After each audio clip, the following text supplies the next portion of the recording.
Dragon Road and Part 2. When Lyra reached the table, she took her next seat to Bonbon at the end of the table. Wong and Jin Nin placing their bowls of noodles in front of them a second later. Two humans had stood up and Jin Nin said, "There you are. My husband's noodles are with a side of onigiri to give you all a little taste of chunnan. I'll come back another layer with dessert." Sonic and Tails, who put their hands together and bowed their heads slightly, saying, "Ikitamasu!" Xin Wang, Lan, who was holding her kimono in her arms, and Lin all gave a slight bow before leaving them to eat in peace, Sonic and Tails sitting up straight afterwards. Twilight looked down at the bowl in front of her and asked, "So, these noodles are served in the broth, not by themselves?" Tails looked at her and nodded. "Yeah, they're part of the soup. Don't worry, it's a soy broth. It's not as well known as some of the other dishes here, but it's delicious all the same." Braver parked up. "And what do they call these little white things? Only something?" Sonic spoke. "You could just call them rice balls, Braybird. That's all they are. Rice packed into a triangle shape and wrapped in seaweed. And they are delicious." Sonic, you left out that there's little bitty ingredients inside, like, say, a plum, little bits of salmon, and I could really go for an onigiri right now. Spike asked, "That's rice? I thought they were donuts." Rainbow said, "Well, I thought they were sandwiches." Before this debate could go on, Applejack asked, "So, how are we supposed to eat this? Is there a fork or something, or do we just pick up the bowl, dip it, and swallow?" Tails said, "Well, you do that for the soup part, yeah. But if you want to eat the noodles separately, well, I don't have it easy for you to use them, but you could use these." He reached down with his right hand and picked up a pair of chopsticks next to his bowl. Rarity raised an eyebrow. "Sticks?"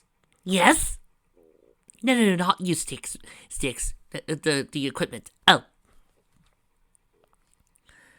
Sonic picked up his own set and said, "They're called chopsticks, and this is how you use them." He adjusted his fingers and reached down with them into his bowl. He brought them out a second layer, now closed around several dipping noodles. He then raised the sticks to his mouth and caught the end of the noodles in his mouth, releasing them, slurping them up before swallowing. He says, "See? To all my listeners, you don't really need to eat your ramen with chopsticks. You can ask for a fork. That's perfectly fine." Randy replied, "I do, although the slipping was a bit crude." Sonic shrugged. "You know a better way to eat wet, dangling noodles?" Rarity had no response for that. Everyone, save for Pinky, who started eating, went towards the end of the table when they heard Lyra grunting. "Oh, no you don't!" "I am skipping you, Lyra." A few seconds later, Applejack looked at her noodles and said, "Out the hell with it." She picked up a bowl in her full hose, raised it up to her face. Holding a little higher, she put her lips to the rim and opened her mouth, tilting the bowl downwards, causing its contents to slide into her mouth. A few seconds later, she slipped down her bowl and licked her lips. "Oh, nice hoof looking good." Crushed by dip, the other equestrians started eating as well. And again, skipping to Lyra commentary. As everyone began to make small talk while eating, Twilight noticed that Sonic still had Chip's necklace out, the bauble staying next to his bowl of noodles. After the hedgehog swallowed his noodles, he asked, "Hey Sonic, why do you still have that bracelet out? Aren't you worried you'll get something on it?" Sonic replied, "I guess there's a chance I could get something on it, but yeah, just brings back memories. Chip and I ate at this restaurant while we were still here in Chunnan. I know he's sleeping and all, but maybe he'll smell the delicious food in his sleep. Start dreaming all the things he got to see with me." Twilight asked, "You think so?" Sonic nodded, "Sure. Until Eggman forced him and Dark Gaia to wake up early, he had no idea what the world was like. He didn't know anything about the planet he was protecting. Everything we saw, ate, went through together, those memories are going to last a lifetime." Twilight nodded in understanding. Sonic reached out with his hands, grabbing 2 rice balls and tossing one to Twilight when he brought his arms back, the unicorn catching it with her magic. She took a tentative bite out of it and gave a murmur of approval. Sonic nodded and held his rice ball in front of him. "So, I've been meaning to ask, how have you been doing lately, Twilight?" he asked before taking a bite out of his rice ball. Twilight looked down curiously as he held her rice ball on her right hoof. "What do you mean?" Sonic shrugged. "Well, you did get blasted or something when you tried probing my mind with your memory spell." Twilight replied, "Oh, that, well, I was able to find your memories of that place we were at. They were hidden away in your mind. Not quite unreasonable, but not easily accessible either. It has something to do with when you and that princess Elise put out that flame in the past." So I said, might explain a few things. By the way, I love Elise's new design. Twilight nodded, "Yes. Like, you can remember Elise to an extent, but not exactly everything else. When I was using my spell, I was seeing everything from your eyes, including," she lowered her voice and whispered, "when you died. I felt that, and that's what blasted me." So I stared at her for a moment before replying, "Well, if that's all it was, then it's okay. I mean, since we put out the flame, it didn't happen. No reason to dwell on it, right?" Twilight looked surprised he could shrug off something like that easily, but she eventually nodded. Sonic then asked, "Speaking of dwelling, though, how's your other thing, that we talked about?" Twilight hesitated a bit before saying, well, I think I know what I need to do." Sonic nodded, intrigued. Well, for one thing, I should try harder, and remember to remain calm in stressful situations, and be patient." Sonic asked, "Is that it?" Twilight sighed. "No." She then said, "But it's a start, right? I have to start from somewhere and work my way out to bigger things. I can see all sorts of possibilities, but I won't know for sure until I get there. We can't all be as fast as you or Rainbow Sonic. Some of us have to go a little slower." Sonic smiled. "That is the Twilight I'm starting to know. You go at your own pace. I'm not saying you should rush. Just remember, you gotta be true to yourself." Twilight nodded, smiling a little at the Blue Hedgehog's encouragement.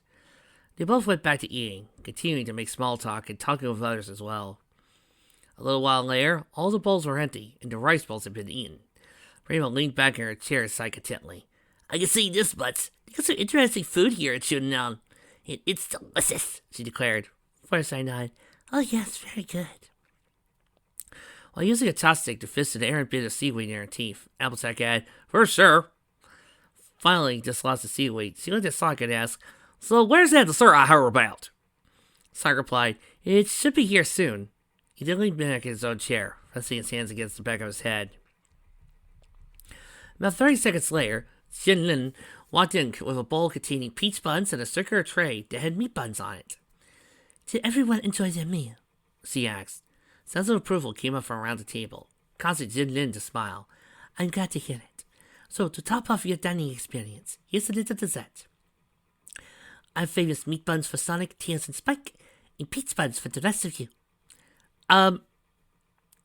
Honey, can I have some mochi instead?" After Jinlin set the bowl and tray down on the table, Bonbon spoke. Could somehow pay the two peach buns over here? Believe me, this dining experience was nice and all, but I think Lyra and I will take our dessert to go." And again, skipping Lyra's commentary again. Don't worry, people, you are really missing nothing. Soon, the group left the restaurant, all of them feeling satisfied with their meal. Brave Run once again wearing his hat and vest. After Bonbon and Lyra left, dessert was relatively uneventful until the end, with both Rainbow Dash and Pinkie Pie wanting the last peach bun. They both ended up getting into a fight over it, which greatly reminded Sonic of the time he ate at the restaurant with Chip. When he accidentally set the peach bun flying, Rainbow managed to push past Pinkie and eat it, only for Conrad to catch up with her when she flew into a gong. Her ears were still ringing as she walked under the arch and stood in front of the stone prince with others. "Well, that was rather good," Little Stronghearted commented. Spike patted his belly as he said, "Well, they weren't gems, but those meat buns were pretty tasty." Randy was looking back at herself nervously, now that blissful feeling being full and worn off somewhat. "I hope all this eating doesn't ruin my fabulous figure," she said worriedly. Applejack patted on her shoulder.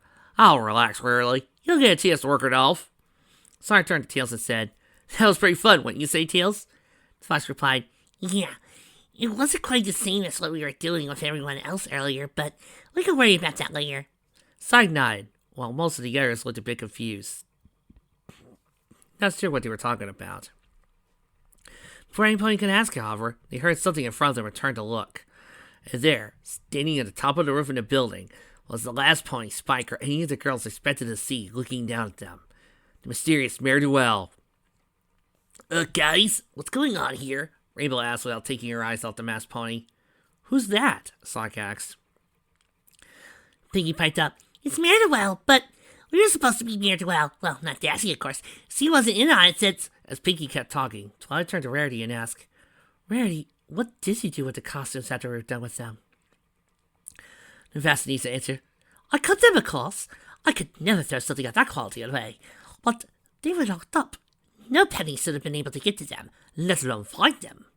Albzac asked, Did you ever check up on them after you locked them up?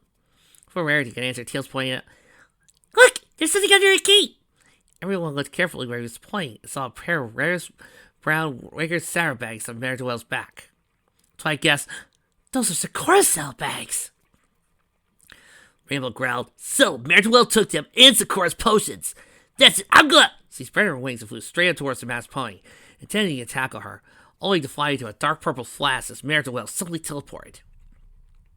Rainbow managed to slow to a stop in midair and glanced around quickly asking, Where'd she go? Rainbow and soon pointed, Oh, liar! Everyone looked to see the masked mare running at the stone steps behind the stone gate, leaving the village. Come on, we gotta stop her! Rainbow yelled as he dropped down to the pavement and ran after Mare-de-Well. Sonic hung to Pegasus' hose with everyone else behind him. They all followed the mare through the gate leading out the village, heading into the rocky area beyond it. After running for a short while, they found themselves near a small lake, but Mare-de-Well had seemingly vanished. Rainbow growled, Damn it! Where'd she go now? Everyone looked around. Sonic soon spotting the mare on top of the rock formation in the middle of the lake. He pointed, There she is! The mare saw everyone else look up at her. A moment later, she let down from the rock on the other side, disappearing from food. Albzac said, Come on, y'all! Let's get her before she gets away! Sonic, Rainbow, Brainbird, and Little Strongheart nodded and started moving towards the bridge that had been built since the last time Sonic had visited Juneau. Before they could cross it, Tails called, Wait! They all stopped and looked back at him. He said, I know we need to catch Mare-de-Well, but don't get... We originally came here to find our friends. Rainbow suggested, Well, maybe Mare-de-Well could lead us straight to them. Tails asked, But what if he doesn't? We still need to look for him. Rarity said, That's a fair point. What should we do? Piggy spoke up, Oh! How about we make like bananas and split? Oh, that is. Sonic said, Not a bad idea, Pinky. He went to Tails and asked, Tails, do you remember the path I and Chip took to get to the Gaia Temple? Tails nodded. Uh-huh. You guys cut through that area up ahead and led straight here around the Gaia Gate. Sonic said, Right. Why don't you take Twilight, Rarity, Pinky, and Fireside and head out that way? If Mare-de-Well doesn't lead us to our friends, my bet is around either the Gaia Temple or the Gaia Gate. Twilight asked, Am I correct in assuming the rest of you are going after Mare-de-Well? Sonic nodded in response. Tails reached to his left tail and pulled out one of the radios he and Twilight had made. He handed it to Sonic, saying, Here, take this. Let's try to stay in touch until we meet up again.